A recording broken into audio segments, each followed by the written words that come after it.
วงพงศรีเฉลิมฉลองวันผู้บริจาคเลือดโลกตอนเช้าวันที่2มิถุนายน2026ที่สโมสรเมืองบุญเหนือทั้งองค์การกระแดงแขวงพงศรีได้จัดพิธีเฉลิมฉลองวันผู้บริจาคเลือดโลก14มิถุนายน2026ครบรอบ22ปีโดยการเป็นประธานของท่านโอคำตุลพันธ์กรรมการประจำแขวงรองประธานคณะกรรมการปกครองแขวงผู้สินำโขงเขตวัฒนธรรมสังคมขันแขวงมีทานคำเปลืองเมืองไซเลขาหน่วยภาคหัวหน้าองค์การกระแดงแขวง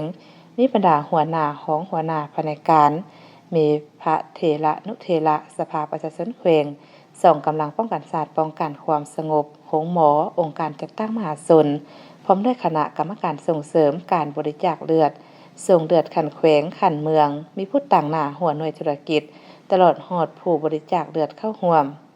ท่านอุคัมตุลพันธ์กรรมการประจำแขวงรองประธานคณะกรรมการปกครองแขวงผู้สินำโขงเขตวัฒนธรรมสังคมขันแขวงได้หวนคืนประวัติความเป็นมาของวันผู้บริจาคเลือดโลกซึ่งวันที่14มิถุนายนของทุกๆปีเป็นวันแห่งการเฉลิมฉลองวันผู้บริจาคเลือดโลกอยู่ทั่วทุกมุมโลกเพื่อแสดงความรู้บุญคุณยกย่องและระลึกความงามความดี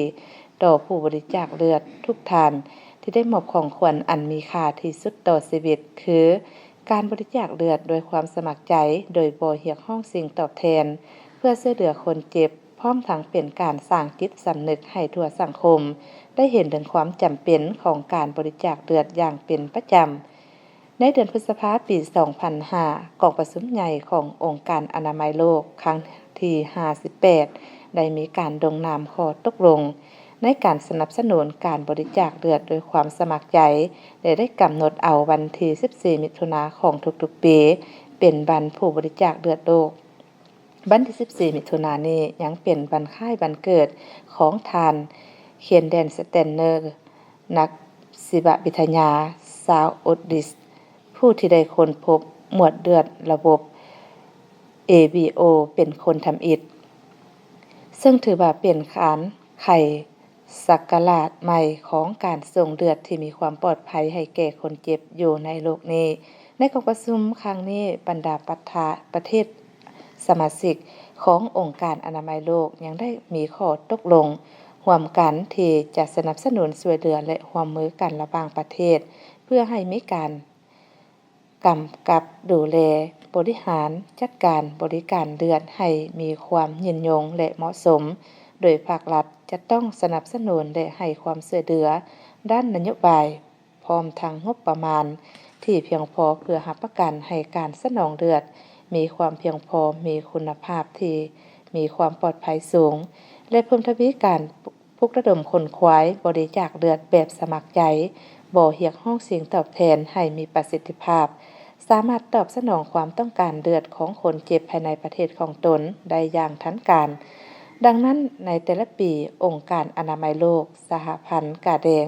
และซิกวงเดือนแดงสากลพร้อมด้วยหน่วยงานสากลที่เกี่ยวข้อง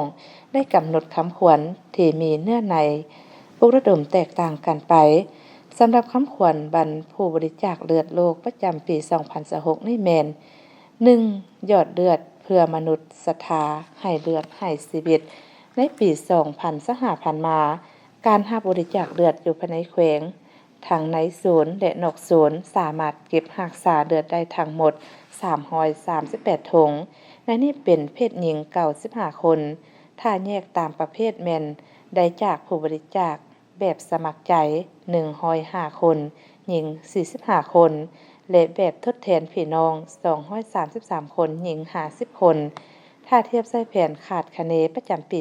2025ที่ตั้งไว้600ถุงต่อปีแม่นสามารถบรรจุได้ 56.33 ส่วนร้อยยังบ่ทันบรรจุขาดหมาย262ถุงหรือเท่ากับ 43.67 ส่วนร้อยได้พวกเฮาได้ออกบัตรผู้บริจาคเลือดได้ทั้งหมด105คนสำหรับผลงาน6เดือนต้นปี2026นี้แม้นได้สืบต่ออย่างตั้งหน้าสามารถจัดตั้งปฏิบัติรับบริจาคเลือดอยู่ภายในแขวงได้รวมทั้งหมด181ถุงในศูนย์แม่น117ถุงนอกศูนย์แม่น16ถุงเมืองขวา29ถุงเมืองพงศรี19ถุงถ้าเทียบใส่แผนขาดคะเนประจำปี2026ที่ตั้งไว้650 ถุงต่อปี